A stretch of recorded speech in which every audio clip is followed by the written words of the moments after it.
Well, Michael Schumacher's family has thanked doctors and have asked for privacy at this time. CNN's Jim Bolton joins us now live from Grenoble. And Jim, as we heard there from the doctors, it was a very a somber news conference that was being held. Of course, this is just 24 hours after he was taken to hospital there since Sunday. One thing they did say was the importance of the fact that he was wearing a helmet.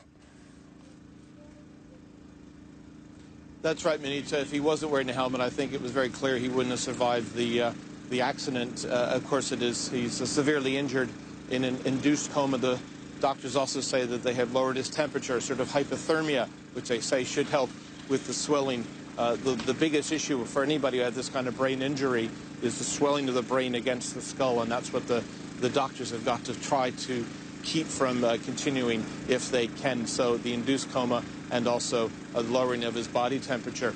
But Dr. Jean-Francois Payen did have this to say about the helmet if he wasn't, in fact, wearing a helmet. I think that given the violence of the shock, his helmet did partly protect him. Certainly someone who had this kind of accident would, without a helmet, would not have reached this stage. Of course, Manita, we're told that Michael Schumacher was skiing off-piste, so it's an area that would have not been supervised as much as he'd been on-piste if he'd been in one of the main running areas. But the doctor said that they did get to him very quickly, and then he was helicoptered here to this hospital in Grenoble behind me, where the doctors continue to work on him. They said hour by hour, but they had absolutely no way they want to project or predict what would happen with Michael Schumacher in the coming days and weeks. I've been reading up on this a little bit, and they've said that because of the pressure on the brain, because there's so much damage that could take place, sometimes it takes weeks until doctors know the extent of the damage to somebody like Michael Schumacher. But they have said it is, of course, a severe, serious injuries to the brain that he has suffered. Anita.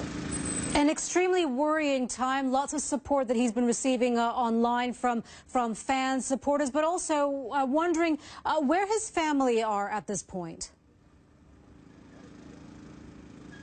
Yes, well, he was actually on a family holiday when he was skiing at Maribel. He was with his 2 children and his wife. He turns 45 in a couple of days, so you think of it as a Christmas holiday, New Year's, and a bit of a birthday present as well. So the family, we are told, is by his side.